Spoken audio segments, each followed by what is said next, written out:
అపవిత్రమైన పెదవులు గల జనుల మధ్యను నివసించువాడను. నేను నశించి తిని రాజును సైన్యముల అధిపతి యెహోవాను నేను కన్నులారా చూచి తిననుకుంటుని. అప్పుడు ఆ శరాపులలో ఒకడు తాను బలిపీఠము మీద నుండి కారుతో తీసిన నిప్పును చేతపట్టుకుని నా యొద్దకు ఎగిరి వచ్చి నా నోటికి దాన్ని తగిలించి, ఇది నీ పెదవులకు తగిలిన కనుక నీ పాపములకు ప్రాయశ్చిత్తమాయను, నీ దోషము తొలగిపోయాను అని. అప్పుడు నేను ఎవరిని పంపేదను, మా నిమిత్తము ఎవడు పోవుదని ప్రభువు సెలవీయగా వింటిని. అంతటా నేను, చిత్తగించుము, నేనున్నాను, నన్ను పంపుమనగా ఆయన, నీవు పోయి ఈ జనులతో ఇట్లను, మీరు నిత్యము వినుచుందురు గాని గ్రహింపకుందురు, నిత్యము చూచుచుందురు గాని తెలుసుకొనకుందురు. వారు కన్నులతో చూసి, చెవులతో విని, హృదయముతో గ్రహించి మనసు మార్చుకొని స్వస్థత పొందకపోవునట్లు ఈ జనుల హృదయము క్రొవ్వ చేసి వారి చెవులు మందపరచి వారి కన్నులు మూయించుమని చెప్పాను. ప్రభువా, ఎన్నాళ్ళ వరకని నేను అడుగగా ఆయన, నివాసులు లేక పట్టణములు, మనుష్యులు లేక ఇండ్లును పాడగు వరకును, దేశము బొత్తిగా వీడకు వరకును యెహోవా మనుష్యులను దూరముగా తీసుకుని పోయినందున దేశములో నిర్జనమైన స్థలములు విస్తారమగు వరకు అలాగున జరుగును. దానిలో 10వ భాగము మాత్రము విడువబడినను, అదియును నాశనమగును. సింధూర మస్తకి వృక్షములు నరకబడిన తరువాత అది మిగిలియుండు మొద్దు వలె నుండును. అట్టి మొద్దు నుండి పరిశుద్ధమైన మాట చెప్పండి అందరూ, చిగురు పుట్టును. అదే క్రిస్మస్ సందేశం, దాని గురించి నేను మాట్లాడను. తలవంచని ప్రార్థన చేసుకున్నాను. పరిశుద్ధ ప్రభువా, నీకు స్తోత్రాలు. చదువుబడిన లేఖనముల నుంచి మాతో మాట్లాడండి, మమ్మల్ని బలపరచండి. ఒక అల్పుడను నిష్ప్రయోజకుడను మీ సన్నిధిలో ఇలా నిలవబడి ఉంటుండగా మీరే వాడుకోండి. మాటలు నా సొంత మాటలు రాకుండా మీరే నాయనా మీ ఆత్మ ద్వారా మమ్మల్ని నడిపించమని, సంఘాన్ని క్రమపరచమని మహిమ కలిగిన యేసు ప్రభు నామమున ప్రార్థన చేస్తున్నాము తండ్రి, ఆమేన్. చూడండి, రాజు రాజరికంలో నుంచి వచ్చినటువంటి యెషయా 5వ అధ్యాయం వరకు ఎంత మాట్లాడినాడంటే, ఒక రకంగా చెప్పాలంటే మన మాటలో నోరు జారాడు. ఏం జారాడు? నోరు జారాడు. నోరు జారినటువంటి అతను ఆరాధన చేయడానికి అర్హత లేదు. నోరు జారిన అతను ఆరాధన చేయడానికి అర్హుడు కాదు. తన పరిస్థితి ఏమిటో తనకు అర్థమైపోయింది. ఎప్పుడైతే ఆ దర్శనాన్ని చూశాడో, చూసిన తర్వాత అంటున్నాడు, అయ్యో అని పశ్చాత్తాపడుతున్నాడు. తెలియకో తెలుసో వారదనాల్లో ఎక్కడో మాట తప్పితే, మాట జారితే, ఏదైనా జారితే మనం ఏం చేసుకోవాలా? అయ్యో అనేటువంటి ఆ భావన మనలో పశ్చాత్తాపాన్ని పుట్టించాలి. ఆ అయ్యో ఎప్పుడు అన్నాడు, అయ్యో అంటూ ఒక మాట అంటున్నాడు. ఆ మాట చూడండి, నేను అపవిత్రమైన పెదవులు గలవాడను. నేనే కాదు, అపవిత్రమైన పెదవులు గల జనుల మధ్య ఉన్నాను. జనుడు ఏమన్నా మంచి పెదవులు కలిగిన వాళ్ళ, మంచి నాలుగు కలిగిన వాళ్ళ, మంచి మాటలు చెప్పేవాళ్ళ, మంచిగా మాట్లాడతారండి. అక్కడ అంటున్నాడు, నా పెదవులు అపవిత్రం, నేను సహవాసం చేసేటువంటి ప్రజలు కూడా అపవిత్రం. వాళ్ళు లోక విషయాలు మాట్లాడతారు, నేను లోక విషయాలు మాట్లాడతాను. వాళ్ళు అపవిత్రమైన మాటలు మాట్లాడతారు, నేను కూడా అపవిత్రమైన మాటలు వాళ్ళతో మాట్లాడాను. ఇప్పుడయ్యా ఆ అపవిత్రమైన మాటలు పోవాలంటే నా వల్ల కాదు, నీవేనని శరణు వేడుకుంటే, అసలు ఆ మాట చూడండి, చదువుతాను. 6వ వచనం. అప్పుడు ఆ శరాపులలో ఒకడు తాను బలిపీఠము మీద నుండి కారుతో తీసిన నిప్పును చేత పట్టుకు. నిప్పుని ఎవరైనా చేత పట్టుకుంటారా? అసలు చూడండి, ఆ మాటలు చదువుతుంటే నిప్పుని చేతబట్టుకుని బతికేవాళ్ళు. ఆ శరాపులు ఎవరా శరాపులు? మహాదోత ఎక్కడికి పోయింది? ఇక్కడ ఉన్నటువంటి ఈ యెషయా భక్తులు మారాలి, ఈ యెషయా భక్తులు ఒప్పుకోవాలి. వాళ్ళే అక్కడ ఉన్నటువంటి మహాదూతలే కళ్ళు మూసుకొని, కళ్ళు కప్పుకొని, కాళ్ళు కప్పుకొని వాళ్ళకున్నవి అపవిత్రం ఏదన్నా దేవునికి అంటిద్దేమోనని ఆరాధన చేయటానికి, పరిశుద్ధులని పలకటానికి వాళ్ళే అంత నిష్ఠగా ఉన్నప్పుడు ఆ దర్శనాన్ని చూసినటువంటి ఈ నిష్ఠ లేని ఈ యెషయా అంటున్నాడు, అయ్యా ఇప్పటి వరకు ఏదో అనుకున్నా కానీ కాని మాటలు మాట్లాడానయ్యా. పెదవులు చెడిపోయినాయి, నా పెదవులు మంచివి కావయ్యా. అసలు నా పెదవులే కాదయ్యా, నేను వెళ్ళి సహవాసం చేసేటువంటి జనుల పెదవులు కూడా మంచివి కాదయ్యా. నేనేం చేయాలి? నా పెదవులు నేను ఎట్ట కాసుకోవాలి అని ఎప్పుడైతే ప్రాధాన్యపడుతున్నాడో అర్హత ఇచ్చి దేవుడు అంటున్నాడు, నా బిడ్డ నువ్వు ఆరాధన చేయి, నా బిడ్డ నువ్వు నా పని చేయి, నా బిడ్డ నువ్వు నాతో నేను చెప్పి చేయమంటున్నాడు. ఏం చేయమంటున్నాడంటే ఆ శరాపులు, ఆ మహాదూత, ఆ దూతల్లో ఎవరు వచ్చారో తెలియదు, పేరు తెలియదు, కోట్ల దేవదూతలు, ఆరాధన చేసిన దేవదూతలు ఆరాధనకు సిద్ధపడినటువంటి యెషయాని పురికొల్పుతున్నారు. దేవుడు ఆ దూతతో చెబుతున్నాడు, దూత నువ్వు వెళ్ళు, కారుతో తీసిన మండినటువంటి ఆ నిప్పుని చేత పట్టుకొని వెళ్ళి నువ్వు చేత పట్టుకోవాలా. ఎందుకంటే నిప్పు నిన్నేం చేయదు. క్రైస్తవులంటే నిప్పే కదండి. చాలా ఉన్నాయి. ఇశ్రాయేలు నీ భాగ్యవంతులు, ధనవంతులు, అగ్ని. ఎవరు చెప్పండి? క్రైస్తవులు భక్తిలో జీవిస్తే ఎట్లా అని చెప్పండి? విషము త్రాగినా బతుకుతాడు. బ్రతికిన వాళ్ళు ఉంటారు చాలా మంది. అయితే భక్తి బలహీన పడకూడదు అనమాట. అలాంటి అగ్ని లాంటి ఇశ్రాయేలు నిప్పు అన్నాడు. ఇశ్రాయేలు నిప్పు. నేడు క్రైస్తవులు కూడా నిప్పులాగా ఉండాలా. తగలబెట్టడానికి కాదు, తగలబడేటువంటి వారి పెదవులకు, తగలబడేటువంటి వారి యొక్క నాలుకకు, తగలబడేటువంటి వారి యొక్క శరీరాలకు ఏమంటించాలా? నిప్పు అంటించాలా. మహాదూత కాలుతో తీసినటువంటి నిప్పుని చేత పట్టుకొని వచ్చి ఏం చేయమంటావయ్యా అమ్మ వినండి, కళ్ళు నేను ముగిస్తాను.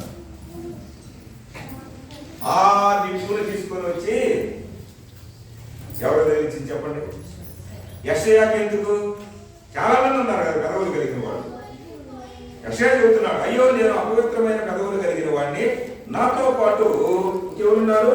అనేకులు అపవిత్రమైన పెదవులు కలిగి జనుల మధ్య ఉన్నారు. చాలా మంది అపవిత్రమైన పెదవులు ఉన్నాయి అంటే వాళ్ళందరికీ ఏమి తాకలేదే. వాళ్ళందరితోటి వాళ్ళకి అసలుకి ఆ నిప్పును వాళ్ళకి తాకులు చెప్పలేదే. ఎవరి మీద పడింది ఆ నిప్పు? ఏ వ్యక్తి అయితే మారు మనసు పొందాడో, ఏ వ్యక్తి అయితే పశ్చాత్తాపడ్డాడో, ఏ వ్యక్తి అయితే దేవుడు కావాలి, దేవుడి సహవాసం కావాలి అనుకున్నాడు, అప్పుడు లోక సహవాసాన్ని దూరం చేసి ఏం చేశాడు?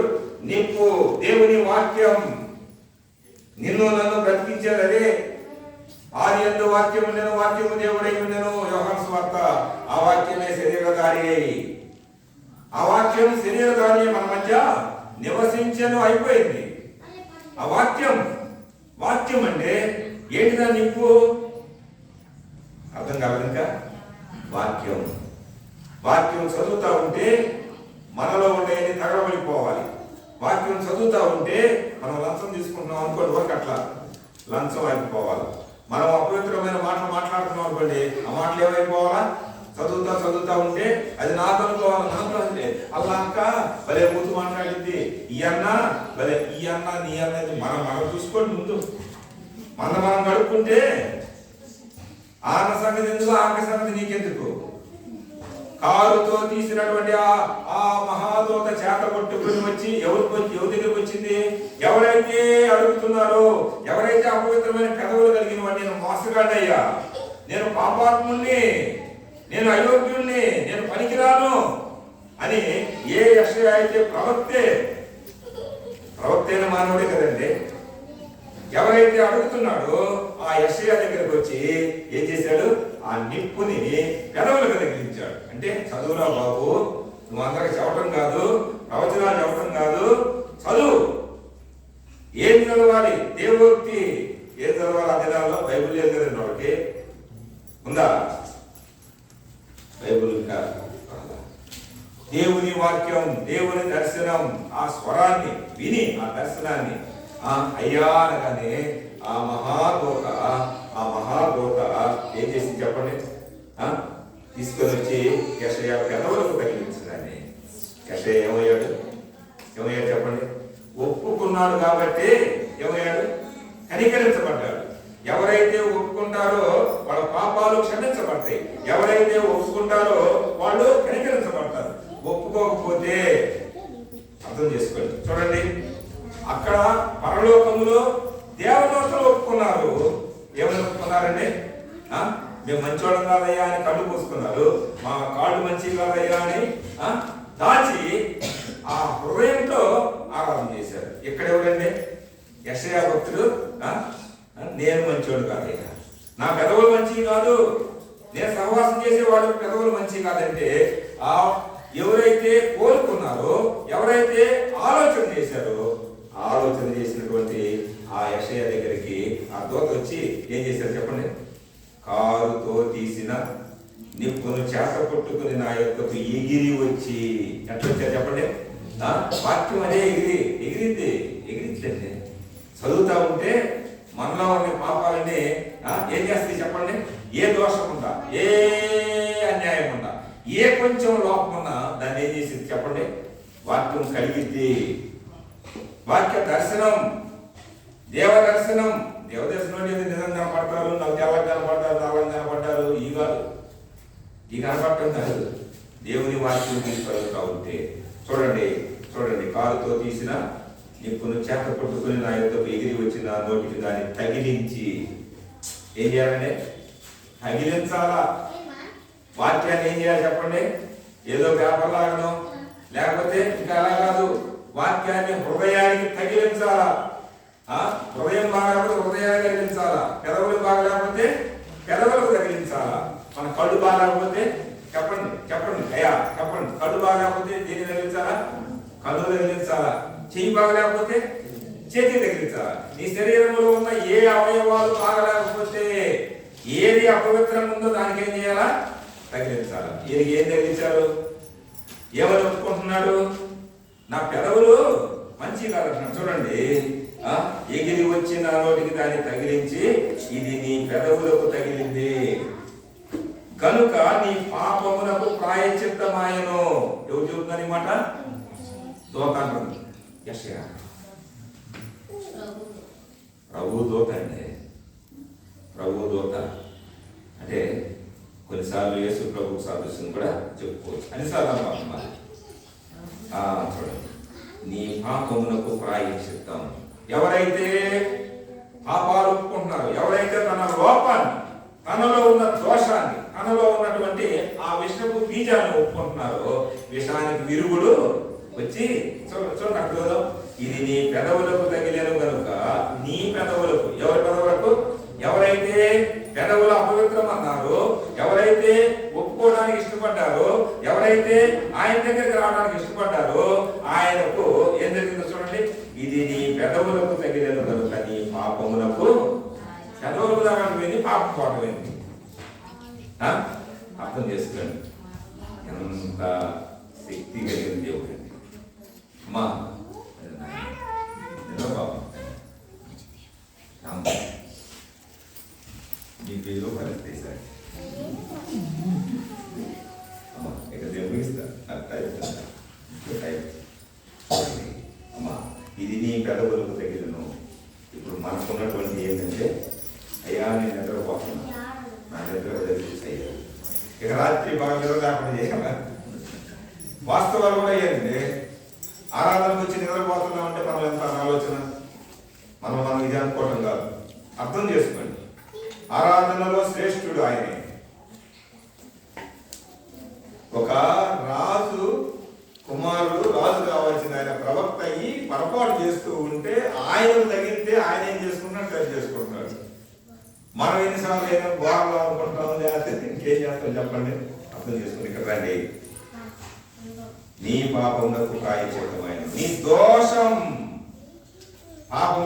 పాపం వెంటనే ఉండదు. ఏమంటే చెప్పండి, దోషం. దోష శిక్ష ఎంత భయంకరమైన.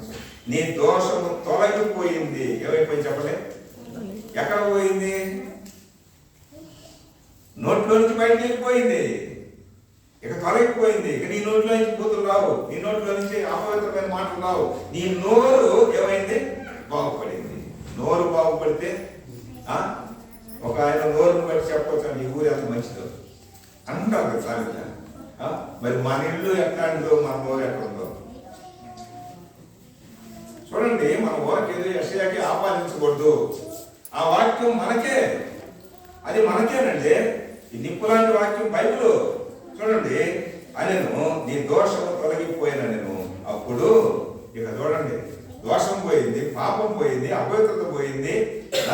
ఇంకెట్లా ఉన్నాడు చెప్పండి, ఆరాధన చేసే అనుభవంలో సంతోషిస్తున్నాడు. ఎంత సంతోషం అంటే, పాపం పోగానే తూర్పు నుండి పడమరకు ఎంత దూరమో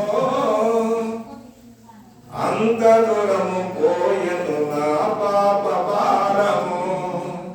ఎంత దూరం పోయింది అసలు ఎవరు తెలియదు, అంత దూరం కదండి. యెషయా అనుకుంటాడు, అయ్యా నా పాపం పోయింది, నా దోషం పోయింది, నా పెదవులు ఏమైంది, బాగుపడ్డాయి. పెదవులు నొప్పి వస్తే పెదవులు డాక్టర్ దగ్గరికి వెళ్ళాడు. అర్థం చేస్తుంది, పెదవులు డాక్టర్ లేడండి మళ్ళీ అంటే. ఎప్పుడైతే దోషం పోయింది, ఇక అంటున్నాడు చూడండి, మన పాపం పోయి ఇంకా దోషం, ఇంకా అపవిత్రత పుస్తకం రావచ్చండి. ఏమన్నాడు చూడండి, అక్కడ చదువుకుందాం 8వ వచనంలో.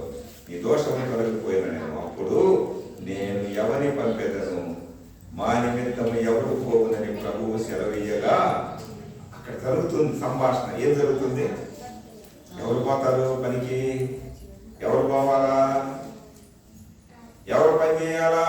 అమ్మా, ఒక గుడ్డోడు పోయి గుడ్డోడిని, ఇద్దరు పోయి ఎక్కడ పడతారు? పొట్లో పడతారు. ఒక గుడ్డోడు ఇంకొక గుడ్డోడు ఇద్దరు కలిసి ఎక్కడ పోతారు? గోతిలో పడతారు. ఒక అపవిత్రుడు ఇంకొక అపవిత్రుడు కలిసి ఎక్కడ పోతారు? అపవిత్రుడు కలిస్తే పాతాళంలో పడతారు. ఎక్కడ పడతారు? పాతాళంలో. జబ్బుండోడు ఇద్దరు జబ్బుండోళ్ళు డాక్టర్ దగ్గరికి వెళ్తా, వాళ్ళిద్దరు మాట్లాడుతున్నారు, నీకు జబ్బు నాకు ఆ జబ్బు అని. ఏమవుతుంది చెప్పండి? ఇద్దరు వినండి అమ్మమ్మ వినండి. ఎవరిని పంపేదను, మా నిమిత్తము ఎవరు పోవుదని ప్రభు సెలవీయగా వింటున్నాడికైనా. అమ్మా, ఇప్పుడు దాకా ఎవరు చెప్పి వినలా, ఎప్పుడు దాకా అందరికి చెప్పేవాడే కానీ వినేవాడు కాదు. ఎప్పుడైతే తన పాపం, తన దోషం, తన యొక్క తనలో ఉన్నటువంటి మాలిన్యం తనకు అర్థమైందో, ఆ మాలిన్యం ఆయన తీసివేయలేడని అర్థమైందో, ప్రభు వైపు చూశాడు. ఆ దర్శనాన్ని చూస్తూ ఇప్పుడు అంటున్నాడు, ఇక నోరు పెట్టుకుని అంటున్నా. ఇప్పుడు ఏం చేస్తున్నాడు? వింటున్నాడు. ప్రభు ఏం చెబుతాడా, ఇంకా ఏం చెబుతాడా, నాలో ఇంకేమన్నా ఉందా అని. చూడండి ఆ మాట, ఎవరిని పంపేదను ఆ నిమిత్తం ఎవరు పోవునని ప్రభు సెలవీయగా వింటిని. అంతకుముందు చెప్తాను నేను ఉన్నాడండి. 6 అధ్యాయాలు చదవండి. చెవటమే ఈ పని కానీ వినేవాడు. ఎప్పుడన్నాడు చెప్పండి? పాపాలు తీసివేసుకున్న ప్రభు దొరికినప్పుడు, పాపం పోయినప్పుడు, దోషం పోయినప్పుడు, కర్మషం పోయినప్పుడు, ఆయనలో ఉన్నది పనికిరానిది, దేవునికి అయిష్టమైనది తనలో నుంచి బయటకు పోగానే ఇక వింటం మొదలుపెట్టాడు. ఏం జరిగిందో చూడండి వాక్యం వైపు చూడండి. అంతటా నేను చిత్తగించుము, నేనున్నాను. అమ్మా చెప్పండి అన్నమాట. మన ఇంట్లో శవం లేవాలంటే ఎవరు ఏడవాలా? మన ఇంట్లో నమ్ముకోవాలంటే ముందు ఎవరు ప్రార్థన చేయాలా? ఏందమ్మా, నమ్మిన వాళ్ళు మనం చేయాలా? ఆరాధన చేసేటువంటి మనం నమ్మి బాప్తిస్మం పొంది ఇక్కడికి వచ్చి ఆరాధన చేసి, ఆరాధనకు పోతున్నటువంటి ఆయన దగ్గరికి వచ్చి ఆయన చెప్పిన మాటలు విన్నటువంటి ఆ వాటిని మనం మన జీవితాల్లో ఏం చేసుకోవాలా? ప్రార్థన చేయాలా. కన్నీరు విడవాలి. నువ్వు ఎప్పుడు ఇస్తావు అనే వేరే విషయం. ఒక్కొక్కరు ఒక్కొక్క విధంగా ప్రార్థన చేస్తారు. అయితే వాళ్ళు వినేటట్టు చేయబాక. అర్థమవుతుందా? వాళ్ళ నేను చేసిన ప్రార్థన వాళ్ళు ఎక్కడో. ప్రభువు కనుక ప్రభువుతో కనుక నువ్వు పోరాడితే, ప్రభువు కనుక చెప్పుకుంటే ప్రభు ఏం చేస్తాడు? అక్కడి నుంచి ఏ దేవదూతను ఏ మహాదూతను పొందుతాడు మాకు తెలియదు. ఎట్లా నమ్ముకోవాలో అట్లా నమ్ముకుంటారు. కొంతమందికి వ్యాధి బాధలు పెట్టి నమ్ముకుంటారు, కొంతమందికి ఏదన్నా బలహీనత పెట్టి నమ్ముకుంటారు, కొంతమంది వాక్యం డైరెక్ట్ గా ఏం చేస్తారు? ఏదో ఒక దాసం ద్వారా మాట్లాడుతూ ఉంటే నమ్ముకుంటారు. ఎట్లానో నువ్వు అయ్యా మా ఆయన నమ్ముకోలు, మా బిడ్డలు నమ్ముకోలు అయ్యా ఇది అనగానే వాళ్ళకు ఆలోచన పోతారు. ఏంటి జాతర ఉదయాన్నే రాత్రి వేసి పగలేదు మనకు అర్థం చేసుకోవచ్చు కదా. అట్లా చేయకూడదు. రహస్య ప్రార్థన, కన్నీటి ప్రార్థన, ఉపవాసం. అసలు ఉపవాసం చెప్పుకోకూడదు. చెప్పుకోవచ్చండి నేను ఉపవాసం ఉన్నానని. ఎట్లా చేయాలి చెప్పండి? ఈ ప్రార్థనలో పోరాడు. సంఘ ప్రార్థనలో, సంఘ కోరికల్లో పోరాడుతూ ఉంటే మనకు నిద్రెందుకు వచ్చిందండి? నిద్రపోయే చచ్చిపోయేవాడు ఆ చండాల కంప రోజు కంపే. ఆ కంపు పోయి ఒక్కడు కనుక మన ఇంట్లో ప్రభువు నమ్ముకొని నిద్ర లేస్తే, ఆ శవం లేస్తే ఇక చూడు నిన్ను బతకలేడు. నీకంటే నేను ముందు వెళ్తా మందిరానికి, నీకంటే నేను భక్తురాలుగా మారుతానని మారాలి. చూడండి ఆ మాట చదువుకొని ముగించుకున్నాము. నేను చెత్తగించము నేనున్నాను, నన్ను పంపమనగా ఆయన అంటున్నాడు. నీవు పోవాలబ్బాయి. ఏం పడితే చెప్పకూడదు.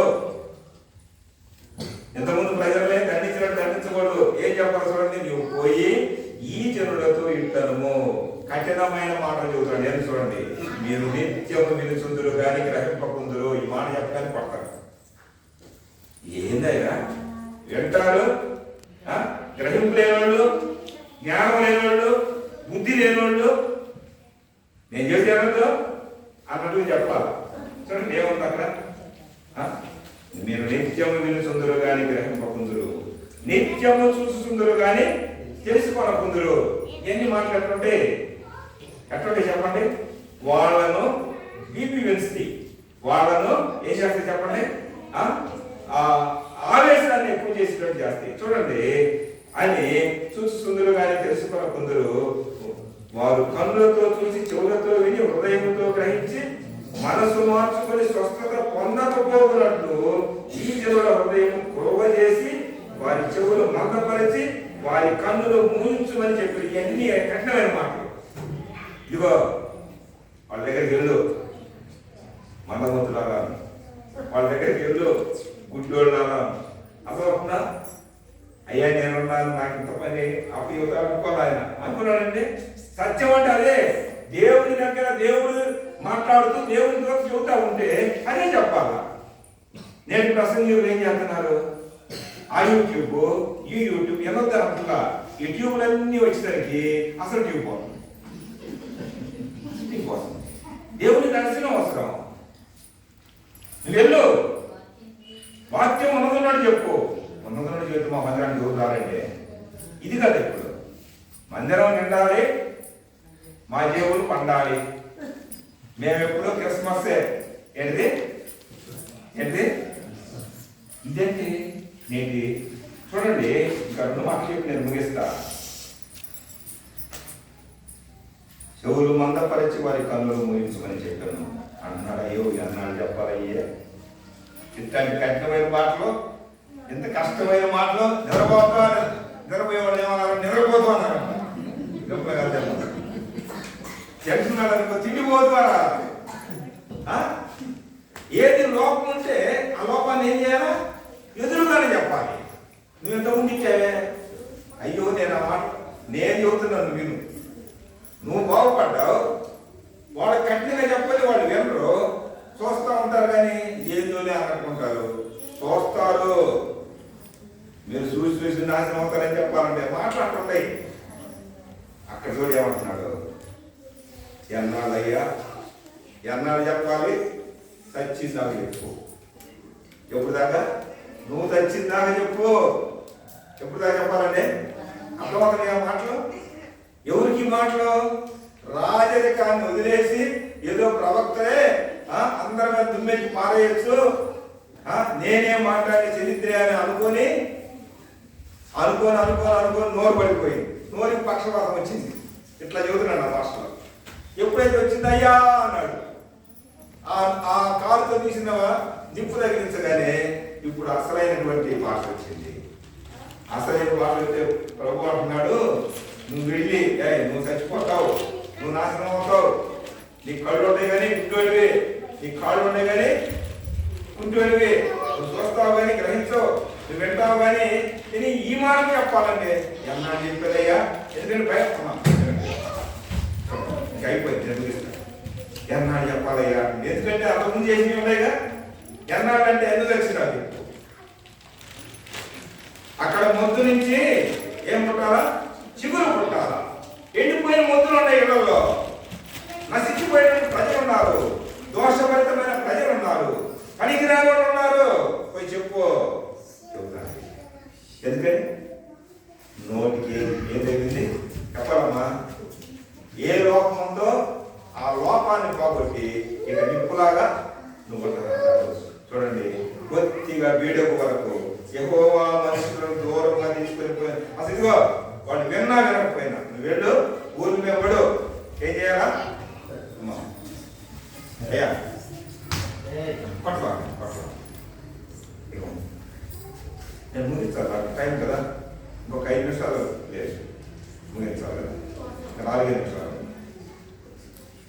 ఏందయ్యా అంటే సచ్చినారు. అయ్యో అప్పుడు దాకైతే ఒక్కడిల్లయ్యా, ఊరు మొత్తం వీడైపోయింది, నేను చెబుతా ఉంటే పారిపోతారు అంటే చెప్పాలి.